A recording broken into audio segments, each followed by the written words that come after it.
আলহামদুলিল্লাহ অবশেষে আমিও মনিটাইজেশন পেয়ে গেলাম। আর আমার মনিটাইজেশন পেতে কতদিন সময় লাগলো আর কিভাবে কাজ করে সহজে মনিটাইজেশন পেয়ে যাবেন তার সবকিছু বিস্তারিত আলোচনা করব। হ্যালো এভরিওয়ান, আশা করছি সবাই ভালো আছেন। আলহামদুলিল্লাহ আপনাদের দোয়ায় আমিও ভালো আছি। সকালবেলা ঘুম থেকে উঠেই বিছানাটা যতক্ষণ না গোছাবো ততক্ষণ আর আমার শান্তি নেই। বিছানাটা গোছানো হলে মনে হয় যেন বাসার অর্ধেক কাজই শেষ হয়ে গিয়েছে। আর বিছানাটা আমি সকালবেলা উঠেই গুছিয়ে নিলাম।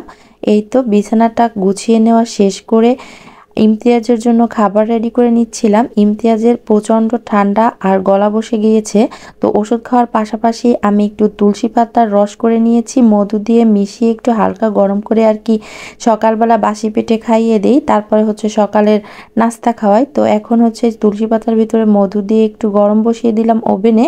আর সকালে লুডুস রান্না করে নিয়েছি ওর জন্য। তো আগে হচ্ছে তুলসী পাতাটা খাইয়ে দিব, তারপর হচ্ছে লুডুস খাবে। তো বন্ধুরা, অবশেষে আমিও মনিটাইজেশন পেলাম। আমি একদম নতুন, ইউটিউব সম্পর্কে হয়তো বা আমার তেমন কোনো ধারণা নেই, তবে আমি এতদিন জার্নিতে যতটা শিখেছি তার ততটাই তোমাদের সাথে শেয়ার করব। যারা ইউটিউব প্ল্যাটফর্মে নতুন এসেছেন, আজকের ভিডিও থেকে কিছুটা হলেও ধারণা পাবেন। আমার চ্যানেলের বয়স 1 বছর হতে চলেছে। আর আমি হচ্ছে প্রথম পর্যায়ে চ্যানেলটা খুলে 2 মাস পর্যন্ত কোনো ভিডিওই আপলোড করিনি। তো এরপরে আস্তে আস্তে শর্ট ভিডিও দিয়ে শুরু করেছিলাম। তো আমি হচ্ছে প্রতিদিন একটা কি 2টা শর্ট ভিডিও দিতাম প্রথম, তারপরে আস্তে আস্তে হচ্ছে বড় ভিডিও দিতাম। তো আমি হচ্ছে শর্ট ভিডিও দিতাম প্রতিদিন একটা করে, আর হচ্ছে 2 দিন পর একদিন একটা ফুল ভিডিও আপলোড করতাম। এভাবে কিছুদিন কাজ করার পর আবার হচ্ছে মানে মাঝে মাঝে ফুল ভিডিও দিতে পারতাম না। তো এরপরে হচ্ছে কন্টিনিউ প্রায় 2-3 মাস ভিডিও আপলোড দিয়েছি। আর অবশেষে আমার হচ্ছে প্রায় 1 বছর শেষ হয়ে গিয়েছে। এর মাথায় হচ্ছে আমি মনিটাইজেশনটা পেয়েছি। তো যারা হচ্ছে নতুন ইউটিউব চ্যানেল খুলেছে তাদের উদ্দেশ্যে আর কি বলছি, তারা চেষ্টা করবেন প্রতিদিন একটা করে রিল ভিডিও আর একটা ফুল ভিডিও আপলোড দেওয়ার জন্য। আর যারা একদমই পারছেন না তারা চেষ্টা করবেন প্রতিদিন একটা শর্ট ভিডিও বা 2টা শর্ট ভিডিও দেওয়ার জন্য, আর 2 দিন পর পর একটা ফুল ভিডিও আপলোড করার জন্য। আর যেভাবে আপলোড করবেন ঠিক একই প্রসেসে প্রতিদিন ভিডিও আপলোড করবেন একই টাইমে, তাহলে করে ভালো হবে আর আপনাদের চ্যানেলটা গ্রো করবে। তো আমি এতদিন এই 1 বছরের জার্নিতে এটাই বুঝতে পেরেছি যে ইউটিউব প্ল্যাটফর্মে হচ্ছে প্রতিদিন ভিডিও আপলোড বা শিডিউল মেনে আপলোড করলে তাড়াতাড়ি হচ্ছে ভালো ফলাফল পাওয়া যায়। তো বন্ধুরা, তোমাদের সাথে কথার ফাঁকে এই যে দুপুরে রান্নাও করে নিচ্ছি।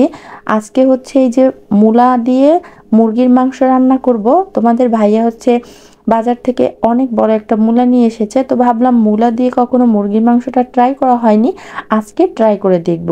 তো দেখতেই পাচ্ছ মূলাগুলোকে ছিলে আমি একটু মোটা মোটা করে আর কি কেটে নিয়েছি। আর এই মূলাগুলোকে এখন সিদ্ধ দিয়ে দিব, মানে ভাপ দিয়ে পানিটা ঝরিয়ে নেব, তাহলে হচ্ছে কি মূলার যে গন্ধটা সেটা চলে যাবে। তো বন্ধুরা, যে কথা বলছিলাম, হ্যাঁ, অনেকে হয়তো বা ভাবতে পারছেন যে মনিটাইজেশন পেয়েছেন এমন কি হয়েছে। তবে আমি বলবো আমার এই ইউটিউব চ্যানেলের জার্নিতে একটা প্রথম ধাপ আমি পার করলাম, আর এতে আমি অনেক খুশি। আমি হচ্ছে আমার সংসার বাচ্চা সামলিয়ে ভিডিও আপলোড করে মানে মনিটাইজেশনটা পেয়েছি, এটাই আমার কাছে অনেক কিছু। এখন যদি আমার ভিউয়ার্স আপু ও ভাইয়ারা সবাই যদি একটু সাপোর্ট করেন তাহলে আমি সামনের দিকে এগিয়ে যেতে পারবো আর আরও কাজ করার অনুপ্রেরণা পাবো। আশা করছি আমার পাশেই থাকবেন। এই তো মুরগির মাংস রান্না করার জন্য সব মশলা দিয়ে দিয়েছি, আর মশলাটাকে খুব ভালো করে কষিয়ে নিয়েছি। মাংসের যে যে মশলা লাগে সবই দিয়েছি। এরপরে মুরগির মাংসটা দিয়ে এবার খুব ভালো করে কষিয়ে নিব। যখন এই যে মুরগির মাংসের উপর তেল উঠে আসবে তখন হচ্ছে মূলা যে ভাপ দিয়ে রেখেছিলাম সেই মূলাটা দিয়ে দিব। মূলা দেওয়ার পরে আরও প্রায় 5-10 মিনিট কষিয়ে নিব। এরপর দিয়ে দিব ঝোলের পানি। আর ঝোলের পানিটা দিয়ে বেশ কিছুক্ষণ জাল করার পর যখন ঝোলটা একটু গাঢ় হয়ে আসবে তখন নামানোর আগে একটু ভাজা জিরার গুঁড়া দিয়ে দিব। এরপর এই মুরগির মাংসটা নামিয়ে নিব।